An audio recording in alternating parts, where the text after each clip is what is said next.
I'm at the foot of the picturesque Glasshouse Mountains, about an hour north of Brisbane. It's not only a beautiful part of the world, but it's home to a variety of gorgeous locally grown produce. Coffee, tea, macadamias, and of course pineapples are all farmed commercially in this little slice of subtropical paradise. But today, we're here to find out more about a lesser-known crop, the custard apple. Daniel Jackson bought this farm 10 years ago with his wife Angela, despite having no farming background. Yeah, so I was originally a Sparky, but I'd always wanted to farm. We had intentions of buying a macadamia farm. We'd come across this one a couple of days before auction that had macadamias on it. And yeah, lo and behold, we got it at auction and here we are. While the 100-acre property certainly does have a macadamia plantation, Daniel discovered after purchase that the majority of the farm is dedicated to a fruit he'd never heard of. We had no experience in custard apples. I didn't know what they looked like. I didn't know what flavour they had. I didn't know how to grow them. So it wasn't until we moved in and we started pruning for the first year that I actually had an idea of what a custard apple even looked like. Wow. Yeah. And how did you learn how to farm custard apples? Look, we joined the industry association, who were fantastic and provided support the whole time. There's a farmer just down the road from us that's been farming for nearly 40 years. He came over and showed us how to pick and when fruit was ready. It was a steep learning curve, but it was learning on the run. And the student has become the master. We won't go maybe not. So how much of your land is dedicated to custard apples? We have approximately 8 hectares planted to custard apples across a variety of vase and trellis trees. It's equivalent of 2,500 trees, which we produce about 80 tonne of fruit per season. That'll keep you busy. It does, yeah, that's for sure. Custard apple trees are fast-growing, woody, dense, and semi-deciduous with a spreading form, or can grow into a large shrub around 6 metres tall. And their edible fruit is like no other. They're a sweet, tropical flavour.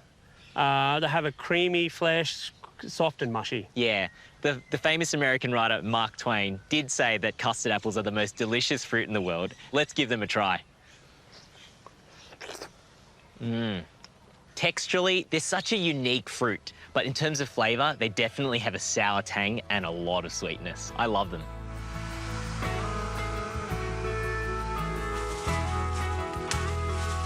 What Australians know as a custard apple is a unique cross between 2 species, the cherry moya and the sweet sop or sugar apple. Both of these separate species are widely grown overseas, and the fruit is prized in Southeast Asia. And so tell me what's involved with harvesting custard apples. They're very labour intensive, extremely. So we pick the farm twice a week, which means you go around and inspect every tree, all 2,500 of them. You're looking for the right colour fruit or ripeness of fruit, and you hand pick, put it in the trailer, hand wash, hand grade, hand pack. So it's, yeah, very labour intensive.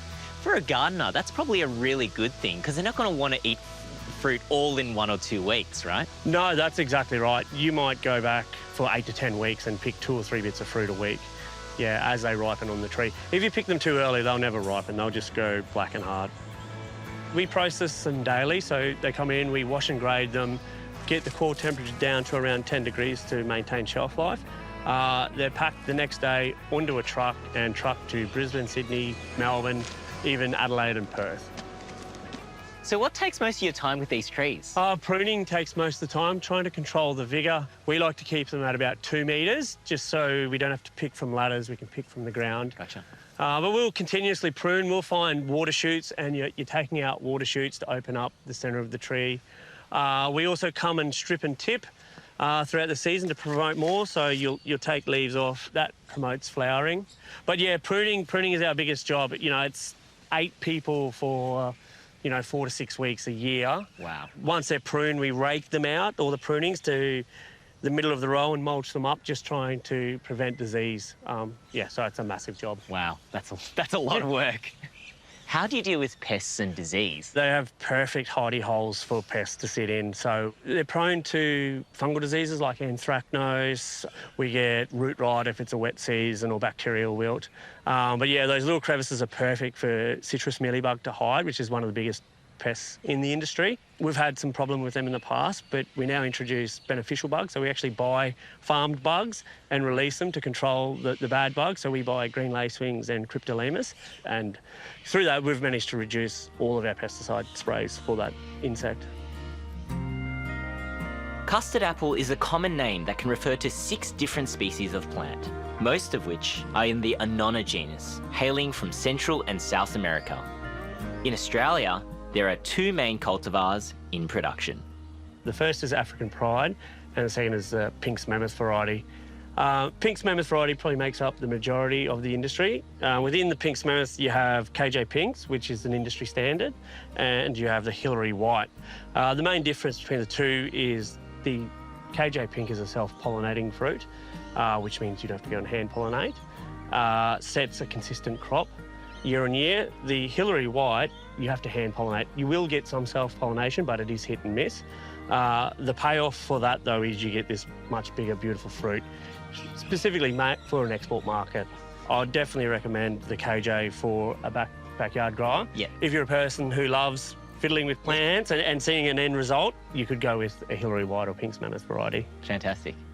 If you want to enjoy some tropical flavoured custard at your place, Daniel says growing them at home is fairly easy, provided you're in the right climate.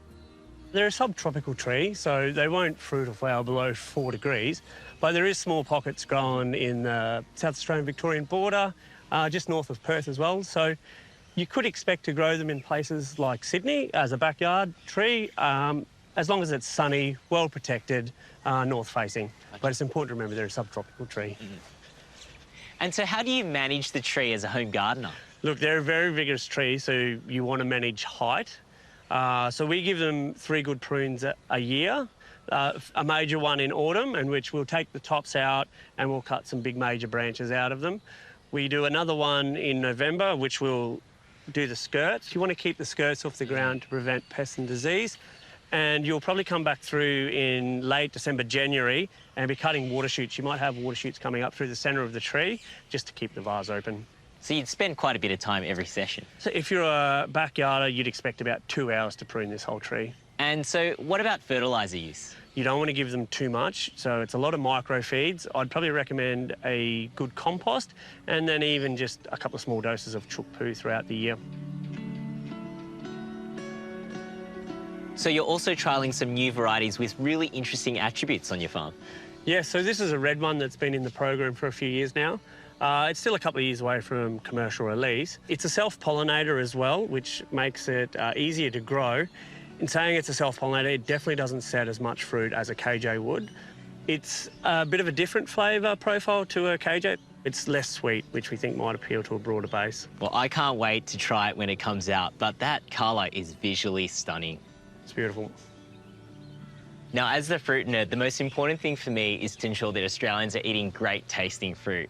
Now, as a gardener or as a consumer, how can they identify a good eating custard apple? You're looking for the same thing on the tree and into the supermarket. Firstly, you look for a change in colour. We've got a lightness of the skin here, so it's gone to a lighter shade of green and some yellowing. Yep. We're looking for the carpels, which are these lumpy parts, to have smoothed out. And you can even look for like sort of stretch marks here in the fruit. And how do we know when to eat it? You definitely don't want to put them in the fridge. You don't want them under 8 degrees because they will get chill injury. 3 to 5 days at room temperature. They'll become soft to touch. You can literally tear them apart and scoop them out. Fantastic tips. Daniel is very keen to get the word out about this relatively niche fruit, which he's grown to love. From having no experience with them whatsoever, I've just enjoyed growing in the journey of learning how to grow a good piece of fruit, and I'd just like other Australians to experience them, enjoy them as I have. I don't think I've ever worked so hard in my life.